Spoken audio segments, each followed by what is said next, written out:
Clear the pit, hammer down. How's it going, everybody? I am here at Michigan driving an Xfinity car in the Heat 5 video game. Gonna try to lay down a decent lap, then talk about the line I am running and show the setup and everything. I have ran a 38.6 with this. I'm hoping to get like a 38.7 or so on video to kind of show what the lap can do. This is a place where the draft has a big impact. So I looked at the leaderboard, and the leaderboard, I think 38.3 is like 10th all time.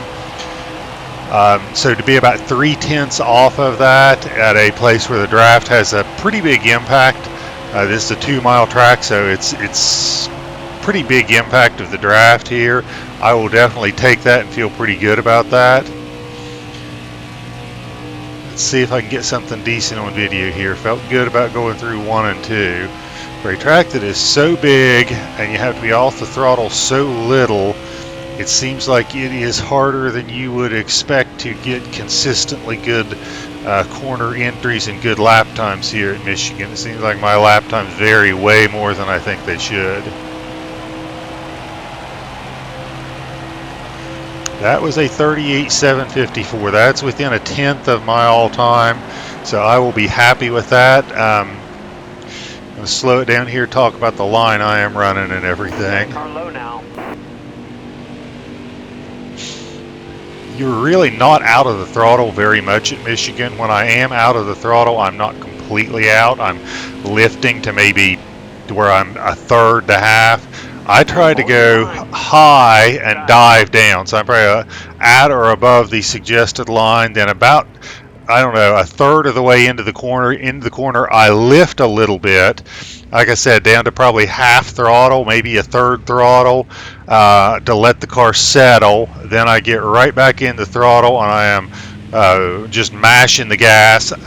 Where I think you save the most time at Michigan is if you can stay low coming out of the corner, kind of run the apron a little bit. That will basically shorten the distance of this big 2-mile track, and you can still run it obviously wide open, but you shorten that distance, and that saves you some time. But yeah, get down on the apron. Coming into turn 1, it's kind of the same concept. I start off high as I'm getting in. I don't drive it in real deep. I lift about here, again, about half throttle. Let the car get down to the bottom, then mash the gas and try to stay down here on the bottom all the way around the corner. That's the basic concept of what I try to do at Michigan.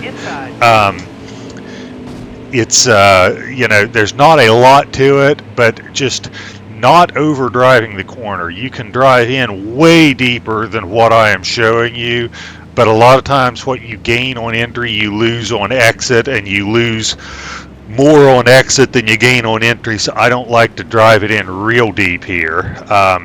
It's more to me about how soon can you get back into the throttle than it is about how deep you can drive it into the corner. But let's get to the setup.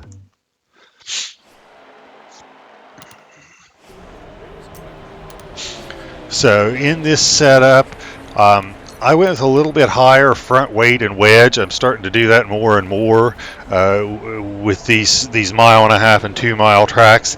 For a long time I ran 49.5 roughly on the front weight and wedge, but I've kind of adjusted my philosophy and doing more and more setups like this. You do have to fight a little bit of a loose condition at Michigan, especially loose off as the tires wear. That's why I went down on that right rear spring from 600 to 560. A lot of places I run 600 as a right rear spring, but dropping that thing 40 pounds really helps deal with the loose off condition that you fight at Michigan. Not a whole lot of anything that's real radical here.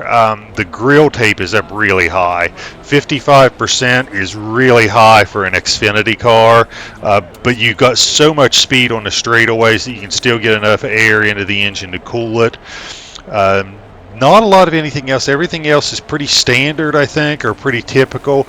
The camber settings at 3.5 each is probably a little bit aggressive, but most of the time at Michigan, you're running straightaways. You're not in the turns that much, so you're not really wearing the tires that much in the turns, so you can be a little bit more aggressive on the camber settings.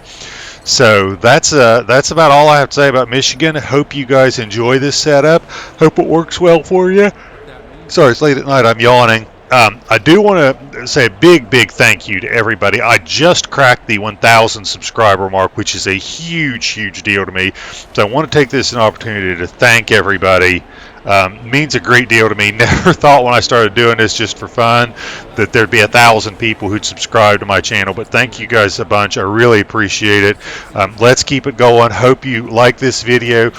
Please like the video. Please keep subscribing to the channel. This support is just blows me away. I appreciate it so much. So with that, I will tell you guys have a great night. Hope this works for you. And again, thank you so much for the support.